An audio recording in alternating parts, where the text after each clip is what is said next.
नमस्कार दोस्तों, मैं भावनी मिश्रा अपने चैनल में आप सभी का एक बार फिर से स्वागत करती हूं। आप सब कैसे हैं?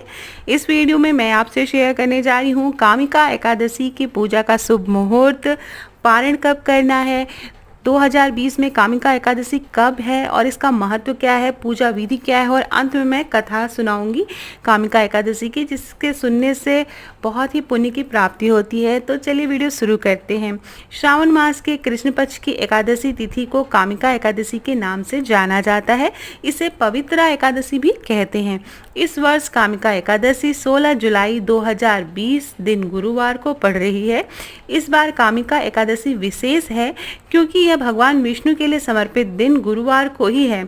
इस दिन भगवान विष्णु की पूजा के साथ ही माता लक्ष्मी, भगवान गणेश और देवों के देव महादेव की भी पूजा की जाती है। आइए जानते हैं कि कामिका एकादशी का व्रत, पूजा विधि, मुहूर्त, महत्व तथा व्रत कथा क्या है। कामिका एकादशी का महत्व बताने जा रही हूँ। धार्मिक मान्यताओं के अनुसार भगवान श्री कृष्ण ने स्वयं धर्मराज युधिष्ठिर से कामिका एकादशी के बारे में बताया था।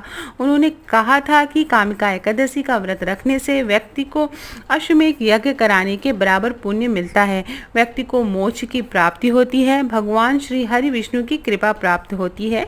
तो यह था कामिका एकादशी का महत्व। कामिका एकादशी का मुहूर्त क्या है?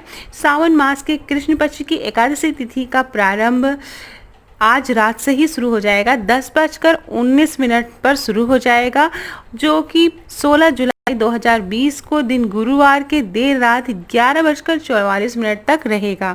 तो ये था एकादशी का मुहूर्त। अब मैं बताने जा रही हूँ कि पारण का समय क्या है।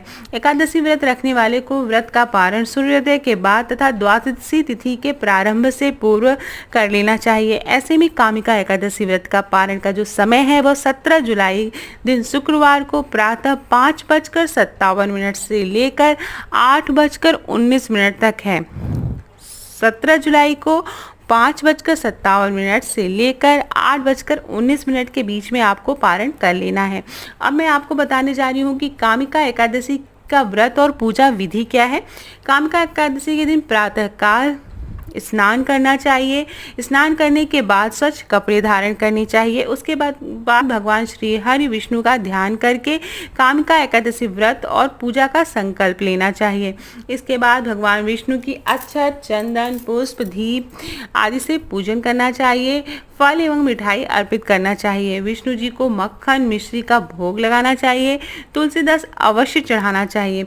साथ ही माता लक्ष्मी जी की भी पूजा करनी चाहिए। श्रावण मास है इसलिए भगवान शिव की भी पूजा कर ले तो बहुत अच्छा है।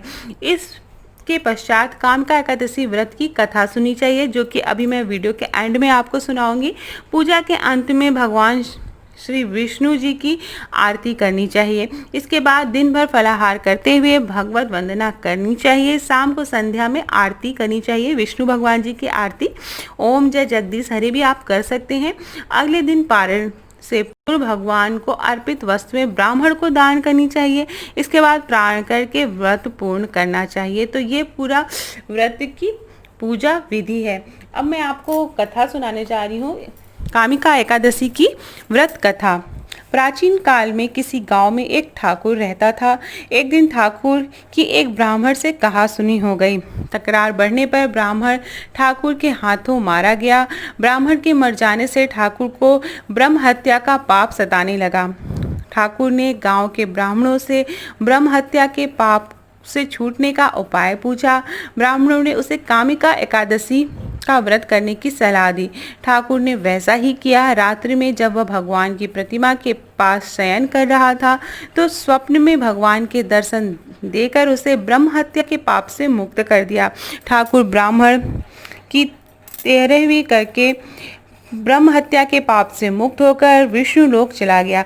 तो ये थी छोटी सी कथा, जो कि कामिका एकादशी के दिन ज़रूर सुननी चाहिए। और कामिका एकादशी का व्रत बहुत ही महत्वपूर्ण है, इससे मोक्ष की प्राप्ति होती है। अगर हो सके तो सावन मास में कामिका एकादशी का व्रत ज़रूर करें। भगवान विष्णु के आराध्य देव भगवान शिव हैं और भगवान शिव के आराध्य देव भगवान विष्णु हैं। सावन मास में एकादशी का आना एक विशेष संयोग है। साथ ही एकादशी के दिन अमृत काल भी लग रहा है। शास्त्रों में बताया गया है कि जो भी भक्त सच्चे मन से सावन मास में भगवान नारायण की पूजा करता है या एकादशी का व्रत रखता है, उसे वैकुंठ धाम की प्राप्ति होती है। तो इसी के साथ मैं वीडियो एंड करती हूँ। आशा करती हूँ आपको मेरा वीडियो पसंद आया होगा, और अगर मेरा वीडियो पसंद आया हो तो मेरे चैनल को ज़रूर सब्सक्राइब करिएगा। बहुत बहुत धन्यवाद यह वीडियो देखने के लिए। प्रेम से बोलिए जय माता।